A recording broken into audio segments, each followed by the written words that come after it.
हम पढ़ेंगे भारतीय नागरिक सुरक्षा संहिता 2023 की धारा 20 जो कि CRPC 25 का के समरूप है, जिसमें बताया गया है अभियोजन निदेशालय। क्या बताया गया है? अभियोजन निदेशालय, डायरेक्टरेट ऑफ प्रोसिक्यूशन।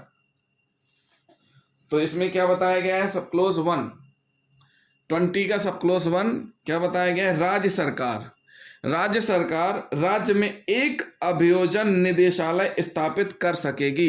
राज्य सरकार राज्य में एक अभियोजन निदेशालय क्या कर सकेगी?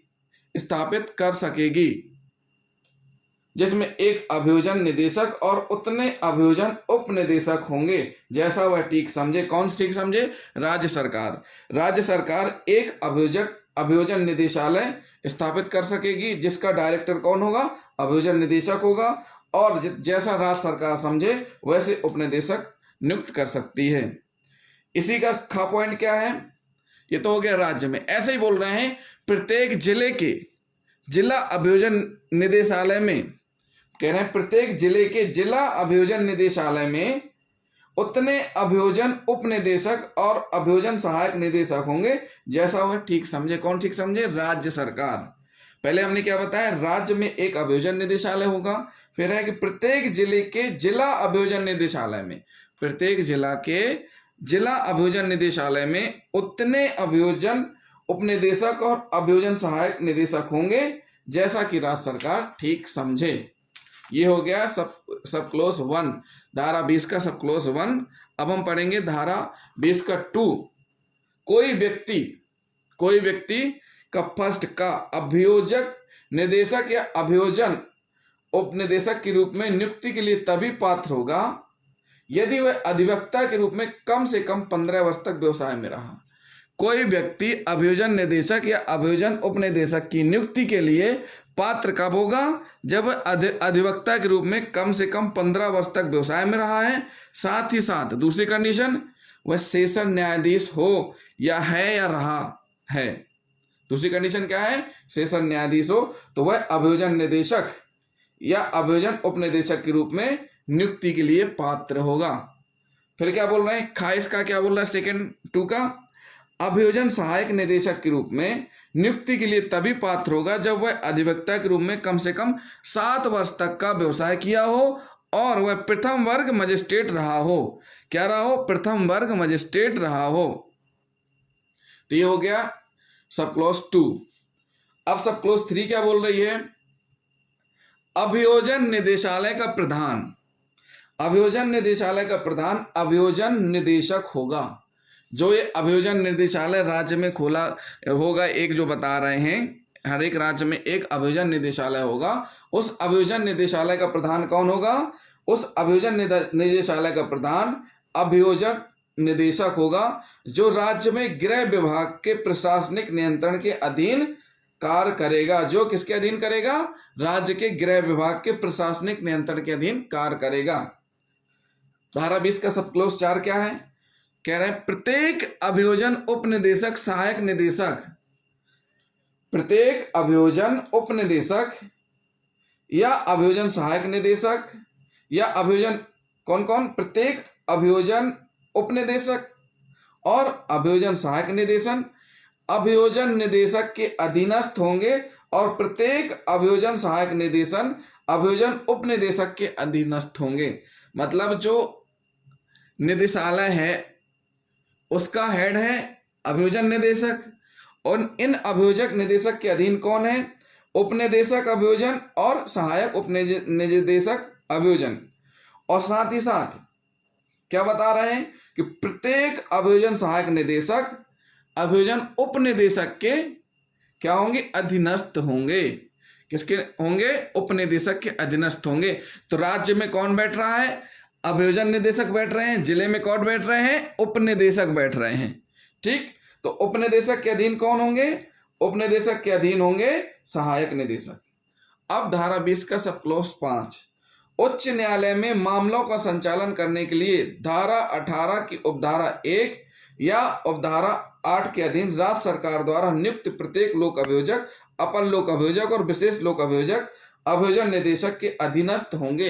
जो राज्य के निदेशक हैं अभियोजन निदेशक, जो कि राज्य का अभियोजन निदेशालय, उनके हेड हैं जो अभियोजन निदेशक, उनके अधीन कौन होंगे?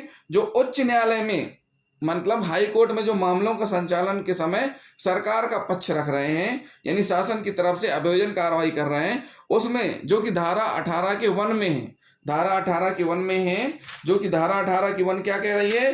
धारा 18 की 1 कह रही है कि प्रत्येक उच्च न्यायालय के लिए केंद्र सरकार या राज्य सरकार उस उच्च न्यायालय से परामर्श के पश्चात यथास्थिति केंद्रीय या राज्य सरकार की ओर से ऐसे न्यायालय में किसी अभियोजन, अपील या अन्य कार्रवाई के संचालन के लिए एक लोक अभियोजक नियुक्त करेगी और एक या अधिक अपर लोक अभियोजक नियुक्त करेगी। जो हाई कोर्ट में लोक अभियोजक, अपर लोक अभियोजक, विशेष लोक अभियोजक नियुक्त हैं, वो किसके अधीन होंगे? प्रत्येक सहायक लोक अभियोजक, अभियोजन उपनिदेशक, किसके अधीन होंगे? ये जो बता रही है धारा 20 की सब क्लोज 5, ये सभी के सभी अभियोजन निदेशक के अधीनस्थ होंगे। अब आ जाते हैं सब क्लोज 6, धारा 18 की उपधारा 3, धारा 18 की उपधारा 3, धारा 18 की उपधारा 3 क्या कह रही है? धारा 18 की उपधारा 3 कह रही है कि राज्य सरकार प्रत्येक जिले के लिए एक लोक अभियोजक नियुक्त करेगी और जिले के लिए एक या अधिक अपर लोक अभियोजक नियुक्त कर सकेगी। तो धारा 18 के सब क्लोज 8 के अधीन जिला न्यायालय में मामलों का संचालन करने के लिए राज्य सरकार द्वारा नियुक्त प्रत्येक लोक अभियोजक, अपर लोक अभियोजक, विशेष लोक अभियोजक और धारा 19 की उपधारा 1 के अधीन नियुक्त प्रत्येक सहायक लोक अभियोजक, अभियोजन उपनिदेशक, अभियोजन सहायक निदेशक के अधीनस्थ होंगे। किसके अधीनस्थ होंगे? सहायक उपनिदेशक। किसके अधीनस्थ होंगे? सहायक निदेशक के अधीनस्थ होंगे। अभियोजन उपनिदेशक, अभियोजन सहायक निदेशक के अधीनस्थ होंगे। पॉइंट नंबर 7 यानी धारा 20 का सब क्लोज 7, अभियोजन निदेशक की शक्तियां तथा कृत्य। अभियोजन जो निदेशक हैं, जो राज्य के अभियोजन निदेशालय के हेड हैं, अभियोजन निदेशक, उनकी क्या शक्तियां और कृत्य हैं, कार्य हैं? उनकी शक्तियां हैं, अभियोजन निदेशक की शक्तियां तथा कार्य ऐसे मामलों का कार्रवाई के शीघ्र निपटारे और अपील फाइल करने पर राय देने के लिए मॉनिटर करना होगा, जिसमें अपराध 10 वर्ष या उससे अधिक आजीवन कारावास या मृत्युदंड से दंडनीय है। ऐसे मामलों को मॉनिटर करेंगे जिनमें सजा कितने वर्ष से है? 10 वर्ष या उससे अधिक है और साथ ही साथ आजीवन कारावास या मृत्युदंड से दंडनीय है।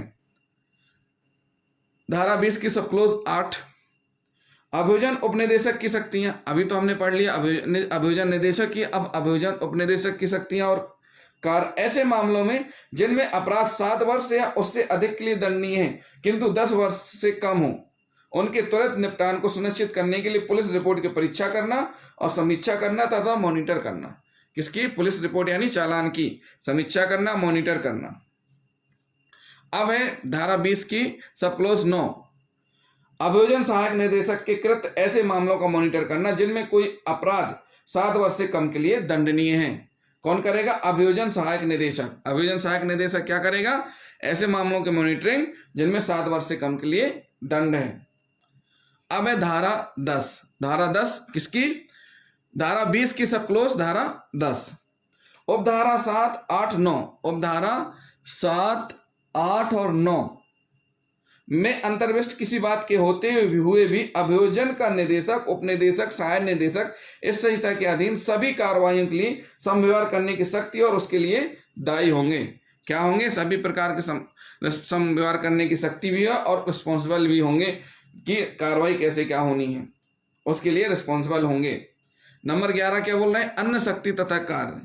अभियोजन निदेशक, अब अभियोजन उपनिदेशक या अभियोजन सहायक निदेशक की अन्य शक्तियां तथा कार्य और वह क्षेत्र जिसके लिए प्रत्येक अभियोजन उपनिदेशक, अभियोजन सहायक निदेशक नियुक्त किया गया है वह होगा जिसे राज्य सरकार अधिसूचना द्वारा निर्दिष्ट करेगी। जिसे राज्य सरकार गजट या अधिसूचना द्वारा निर्दिष्ट करेगी, उसके लिए ये दिया गया है। अब धारा 12 क्या बोल रही है? इस धारा के उपबंध लोक अभियोजक के कृत्यों का पालन करते समय राज्य के महाधिवक्ता पर लागू नहीं होंगे। ये जो सारी चीजें हैं, रिस्पॉन्सिबिलिटी और ये दायी वाली चीजें, ये किस पर लागू नहीं होंगी? राज्य के महाअधिवक्ता पर लागू नहीं होंगी। तो साथियों, ये क्या था? ये थी धारा 20, जिसमें हमने आपको बताया अभियोजन निदेशालय के बारे में। तो भारतीय नागरिक सुरक्षा संहिता 2023 की धारा 19 और 20 हमने आपको समझाई है। तो जिन साथियों ने अभी तक हमारा चैनल सब्सक्राइब नहीं किया है तो हमारे चैनल को सब्सक्राइब कर लें और वीडियो को अधिक से अधिक शेयर करें। अगला वीडियो हमारा रहेगा न्यायालयों की शक्ति के बारे में, तो हम आपको बताएंगे। तो साथियों हमारे वीडियो को अधिक से अधिक शेयर करें और कमेंट करना ना भूलें। थैंक यू दोस्तों।